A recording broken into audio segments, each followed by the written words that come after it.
Аллаға жақындаудың жолы көп. Bir адам келіп айтыпты, ғалым оққан адамға келіп айтқан екен. Ей бәленше, Құдайға жақындайтын маған бір жол көрсетші. Бірақ онда ешкім болмау керек деген. Мен бір өзім жақындайшы депті. Сонда әлгі ғалым айтқан, жоқ, Құдайға жақындайтын жол қалмады. Бәрінде бірдей адамдар бар. Намаз оқып жақындайын десең, намаз оқушылар бар. Ораза ұстап жақындайын десең, ораза ұстап атқандар бар. Зекет беріп жақындайын десең, зекет беріп атқандар бар. Истиғфар тілейін десең, истиғфар тілеп жатқандар бар. Тәуба жолымен жақындайын десең, тәуба істеп жатқандар бар. Саған жол қалмады, осылардың біреуіне түс деп айтты дейді. Көңілі қанағаттан балған әлгі адам екінші бір ғалымға барып айтты. Ешкім әлі жақындамаған Құдайға жеткізетін бір жол бар ма деп. Сонда әлгі ғалым деген бар деген. Бар деген. Ол қандай жол деген? Сол кезде айтқан, өзіңді Құдайдың алдында қор санау, тәкаппарлығыңды жою деген екен. Бүкіл жол жабық, осы жолдан басқа деген екен. Адам өзінің жүрегіндегі тәкаппарлықты алып тастау керек. Кімсің сен? Құдай бір сәтке жүрегіңді тоқтатып қалса болды,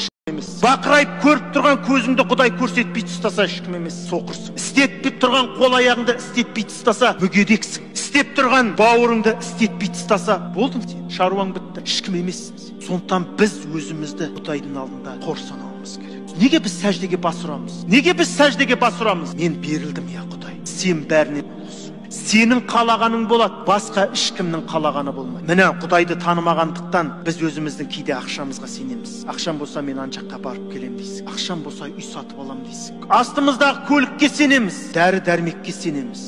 Бұның бәрі себеп. Ақшасы бардың бәрі бірдей бақытты емес, көлігі бардың бәрі бірдей бақытты емес. Сондықтан адам жүрекпен Құдайды тану керек. Жүрекпен Құдайды тану керек. Қараңыздар, Абай атамыздың кемеңгер данышпан тұлғаның айтқан сөзі. Тіл мұсылман болмаса, тіл мұсылман не пайда дейді. Сенің я Раббым жалғызсың, сен құдіреттісің, сен бәрін естіп тұрсың деп, сен екеуден жасырып сыбырлап тұрсаң, адамдардың істемеген сені оңаша қалғанда істеп тұрсаң, сенің Құдайды жүрекпен танымағандығың. Сондықтан пайғамбарымыз не деді? Жебірейіл алейхиссалам келіп сұраған кезде, сен Алланы көріп тұрғандай құлшылық ету, сен оны көрмесең де ол сені көріп тұр деді. Алла бізді көріп тұр. Неге бұны пайғамбар айтты? Неге пайғамбар бізге осыны айтты деймін? Құдай бізді көріп тұрғанда, біз оны естен шығармауымыз керек.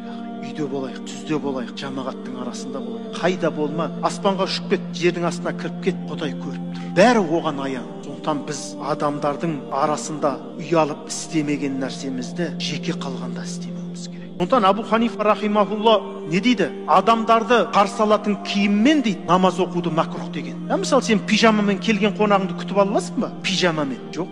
Бірақ біз пижамамен намаз оқимыз. Шортикпен сен президенттің алдына барасың ба? Өліп кетсең бармайсың. Біз Құдайдың алдына келеміз шортикпен. Сондықтан біз адамнан қалай қорықсақ, адамнан қалай сақтансақ, біз Құдай солай бақылап тұр деп біз сақтануымыз керек. Құдайдан ұялуымыз керек. Жүріс-тұрысымыз керек. Құдайдан ұялуымыз керек. Жүріс-тұрысымыз. Тіпті біз істемесек жүректе кейбір ойлардың өзі күнә деген. Сен жаңа істеген жоқсың, қимылдаған жоқсың, бірақ көңіліңмен сен зина жасап жүрсің. Біреуді шешіндіріп, ойлап отырсың, елестетіп. Күнә? Қол аяғың қимылдаған жоқ, бірақ санаң қимылдап жатыр. Күнә? Егер харам нәрсені ойлайтын болса, Алланы біз жақсылап тануымыз керек. Ең үлкен нәрсе ол Құдайды тану. Құдайды танып кету адамның бақыты сол. Құдайды тани алмасақ, біздің жұмыр басты пенде болып бұл дүниеге келгенімізде не пайда? Ақыретте қор